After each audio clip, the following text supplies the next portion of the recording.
pouco de manteiga e só um toque de pimenta. Ah!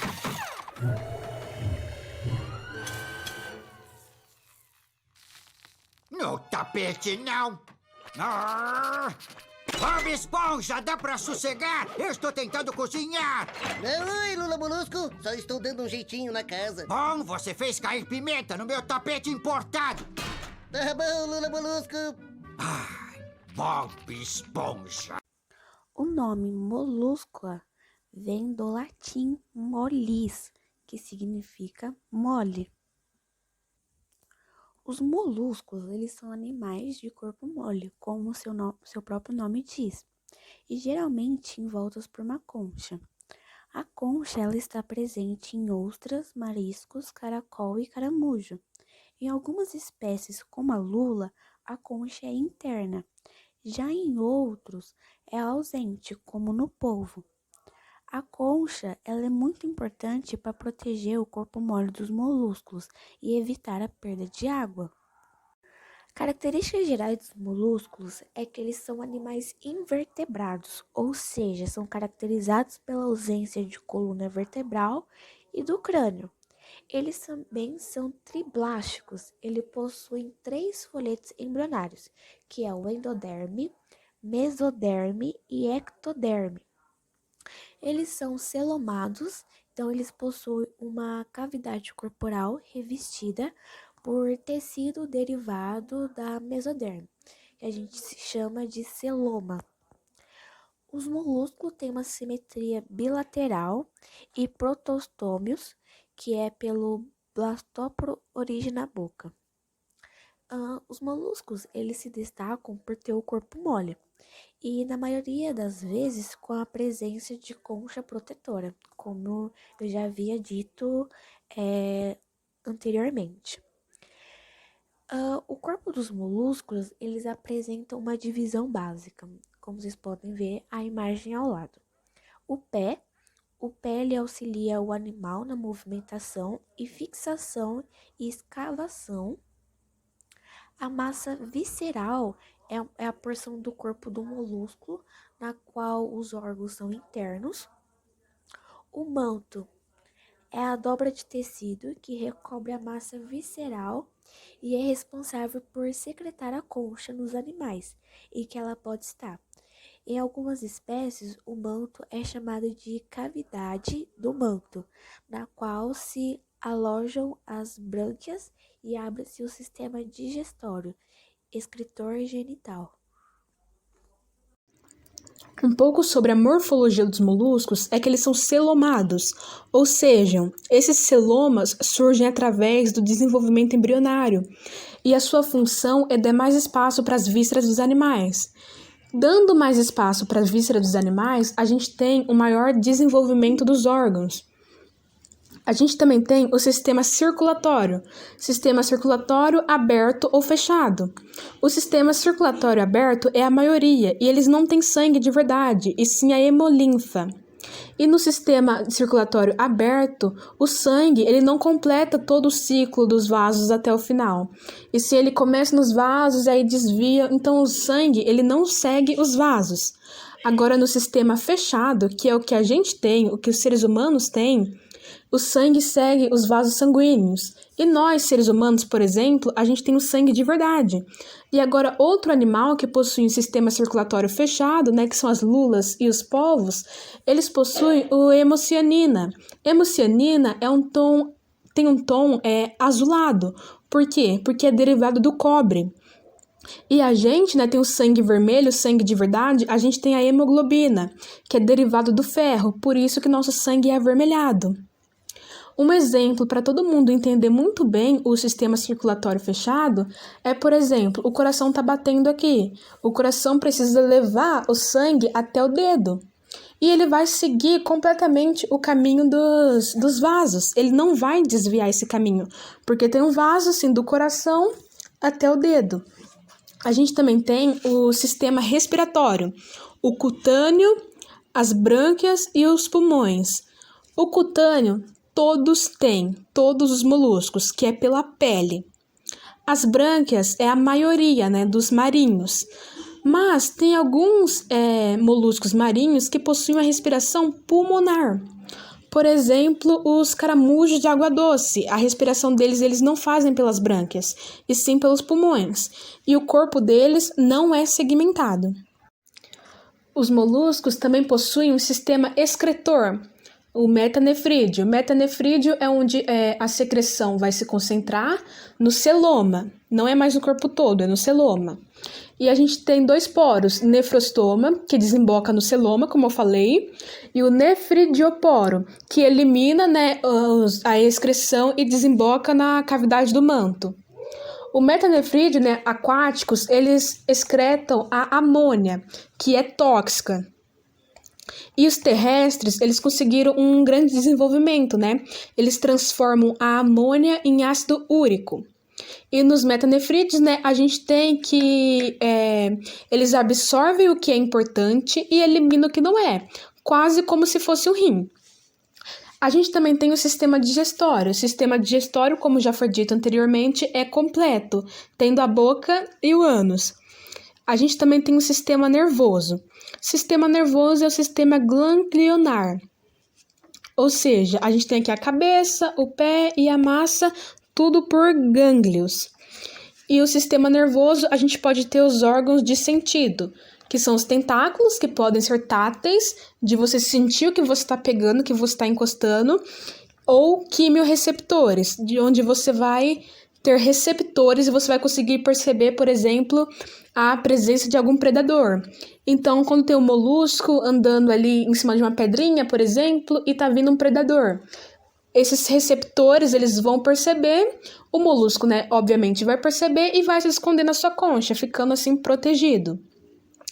Os polvos e as lulas, elas também podem ter olhos complexos, olhos grandes, onde eles conseguem enxergar as formas e distinguir cores. Ainda sobre a morfologia, a gente tem esse desenho que deixa ainda mais explicativo o que eu estava falando agora há pouco, onde a gente tem o celoma, o nefrostômio, o nefrídeo, o nefridiáspero, que eu estava explicando agora há pouco.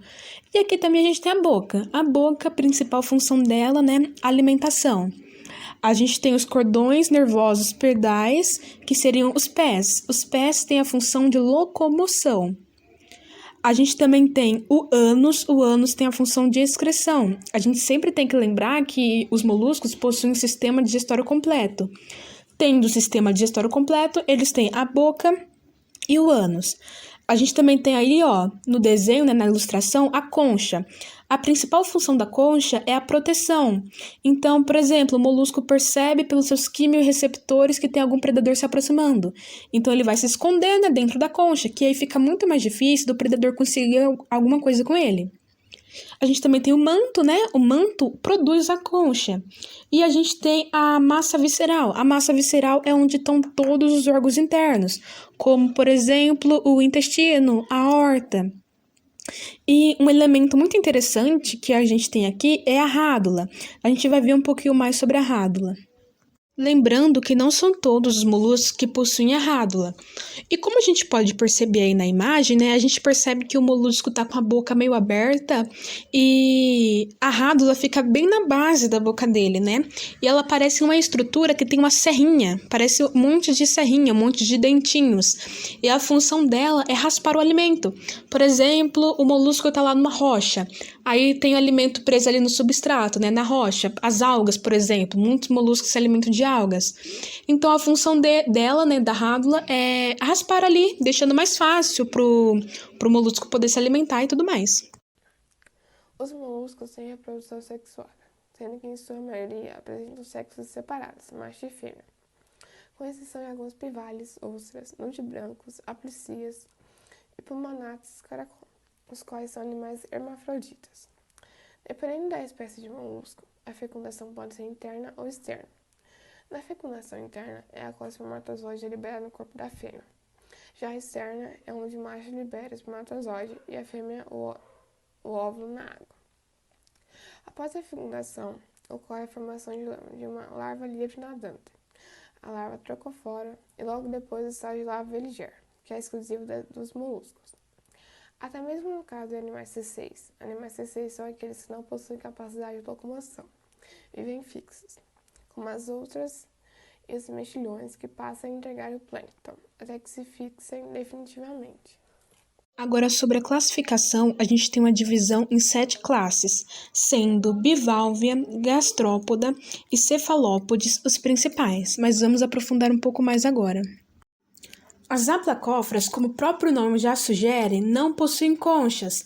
São pequenos moluscos com formato de verme, como a gente pode ver aí na imagem, que não têm concha, mas têm as espículas calcárias. Elas são pouco estudadas, porque são consideradas basais demais, e estima-se que tem uns 320 espécies que costumam se alimentar de cnidários, e a locomoção delas é feita por meio de deslizamento, e costumam ser encontradas em águas bem profundas no oceano. As monoplacóforas, como o próprio nome já diz, mono, uma placa no formato de escudo. Então, ela tem uma concha ali que forma um escudo. E essa classe de moluscos, muitas pessoas julgavam que ela estava extinta, só que em 1952 encontraram alguns sedimentos marinhos dela. E ela possui uma simetria bilateral, a cabeça é muito reduzida, ela não tem olhos, muito menos tentáculos, e a sua única concha reveste todo o seu pé e a sua massa visceral. Poliplacáforo, como o nome já diz, poli, muitas conchas. Eles possuem um pé muito desenvolvido, porque é com esse pé que eles se fixam no substrato, vivendo ali por um tempo. E na alimentação, eles usam a rádula. Então, com a rádula, eles estão ali fixados no substrato. Com a rádula, eles ficam raspando as algas, porque eles se alimentam de algas. O principal exemplo que a gente pode dar deles é os quítons que estão aí na imagem. E eles são até que bastante comuns. É muito comum você ir na praia, por exemplo, dar uma escavada na areia e encontrar um desses lá. E eles vivem principalmente enterrados ou fixados no substrato, em água doce e em água salgada. Nas escáfodas, a gente consegue perceber uma morfologia singular, porque as conchas são cônicas. São conchas tubulares, onde a gente tem 2 aberturas nas extremidades. E esses animais, né, são exclusivamente marinhos. E por conta dessas 2 aberturas nas extremidades e por conta desse formato cônico, ela possui uma boa adaptação para escavar. Ela consegue escavar muito bem e também consegue se fixar no substrato. Saindo das classificações mais simples e indo para as classificações mais complexas, a gente tem os gastrópodes. Eles são a maior e mais diversa classe do filo dos moluscos. E nessa classe, a gente tem os animais marinhos, terrestres e de água doce, sendo os principais representantes as lesmas, caramujos e os caracóis. Uma característica essencial do gastrópodes, que é essencial que a gente se lembre, é que ele é o único com representantes terrestres no filo dos moluscos, sendo esses representantes, obviamente, algumas espécies de lesmas e algumas espécies de caracóis. Um pouco sobre a morfologia da palavra, a gente tem gastro. Gastro significa barriga e estômago. É só a gente pensar nas palavras gastronomia ou gastrite. E podo significa pés. Então aí a gente vê que são animais que possuem os pés na barriga. E como eu disse anteriormente, essa classificação, né, é muito ampla, porque tem um grande número de espécies, de 45 a 75 mil. E tendo um grande número de espécies, obviamente, a gente tem um grande número de ambientes do quais essas espécies ficam. Uma outra característica muito interessante dos gastrópodes é essa que vocês estão vendo aí na imagem, a concha em espiral. Lembrando que não são todos os gastrópodes que possuem conchas, e que essa é uma representação mais geral, porque as lesmas, por exemplo, não possuem conchas. E essa é uma característica muito única, porque eles apresentam a torção. Na torção, toda a massa visceral torce em 180 graus em relação ao eixo do pé. Então, tudo que estava atrás vai para frente e tudo que estava na frente vai para trás. Um exemplo disso é o coração. O coração estava na frente, então vai para trás. E o ânus estava atrás, então vai para frente. Tanto que os animais, né, eles quase que excretam tudo em cima do seu próprio pescoço. E as lesmas, embora não tenham a concha, também sofrem essa torção. Tanto que as estruturas reprodutivas dela, quando vocês vão ver algum vídeo sobre a reprodução das lesmas, ficam quase aqui do lado da cabeça, atrás da cabeça, quase como se fosse no pescoço delas. E a torção é o que permite que a concha fique espiralada. E com a concha espiralada, a gente tem as vantagens de que quando a gente tem uma estrutura em espiral, a gente tem mais resistência à pressão, porque o espiral vai dar mais sustentação. Então, o exemplo é quando você pisa em uma concha. Quando você pisa em uma concha em formato de escudo, talvez a tendência maior é que ela se quebre. Agora, uma concha em formato de espiral, ela aguenta muito mais a pressão, e isso é uma grande vantagem evolutiva dela, uma vantagem adaptativa. E isso apresenta também, obviamente, uma grande vantagem quando a gente fala de proteção, porque a concha no formato de espiral, por exemplo, tem mais espaço dentro dela. Então, o animal, né, quando ele vai se recolher para dentro da concha, porque ele está sentindo alguma ameaça, tem mais espaço ali. Então, a chance de sobrevivência e a chance de proteção fica muito maior. Um pouco mais sobre a morfologia dos gastrópodes, agora a gente tem essa ilustração que vai auxiliar um pouco na nossa explicação. Então vamos lá, a gente tem o coração. O coração está ligado a uma rede de capilares que lembra um pulmão, mas só lembra. Não chega a ser um pulmão completo, a gente vai chamar de pulmão rudimentar. E esse pulmão rudimentar está presente nos representantes terrestres com concha. As lesmas, por exemplo, são representantes terrestres, mas não têm conchas. Por isso, né, elas vão apresentar uma respiração cutânea. E é importante que todo mundo saiba e preste atenção que a respiração deles é aberta. Então, os órgãos, de certa forma, são banhados a sangue, porque aqui a gente não tem o sangue passando certinho pelos capilares e pelos vasos. Eles podem ficar, né, nos capilares e nos vasos, mas inevitavelmente, em alguma hora, eles irão nos órgãos. Então, os órgãos meio que são banhados a sangue. E aqui, muito importante, que a gente não vai ter a hemoglobina. A hemoglobina é o pigmento vermelho que a gente tem, né, os seres humanos. E sim, a hemocianina, hemocianina ciano, como o nome já diz. Então, é um pigmento azulado, principalmente também porque é derivado do cobre. E aqui a gente vai ter a boca com rádulas, que os gastrópodes possuem rádulas. E a gente vai ter um hepatopâncreas, que não está representado aí no desenho, né, na ilustração, mas elas possuem, que meio que exercem a função do pâncreas e do fígado. E no nosso sistema, o sistema nervoso, a gente vai ter os gânglios nervosos, que eu já expliquei na morfologia geral, e segue aquela mesma linha. E aqui a gente tem o manto, né? O manto é responsável por criar a concha, e a concha é responsável por dar proteção ao animal. E a gente, como visto na morfologia geral, obviamente. Sobre a reprodução dos gastrópodes, a gente sabe, né, que eles têm um ovoteste que vai produzir os espermatozoides ou óvulos, podendo ser hermafroditas monóicos que vão ser incapazes de realizar a autofecundação ou dioicos. Esses monóicos, eles vão precisar fazer a fecundação cruzada, e essa fecundação pode ou não pode dar origem a seres larvais.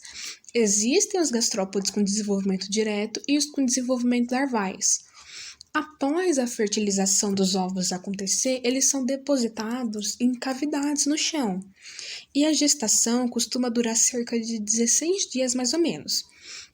E um exemplo bem interessante que eu consegui encontrar é sobre o caramujo africano. O caramujo africano, que atualmente é uma praga, ele pode colocar em média 200 ovos e se reproduzir uma vez por ano. Sobre o sistema respiratório, é basicamente o que já foi falado na morfologia geral. Tem o pulmonar, que são os seres de água doce e terrestre, o branquial, que são os seres de água salgada, e a cutânea. A cutânea é um exemplo de um ser que faz a respiração cutânea, são as lesmas.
Sobre animais que fazem fotossíntese, essa foi uma questão que surgiu na aula.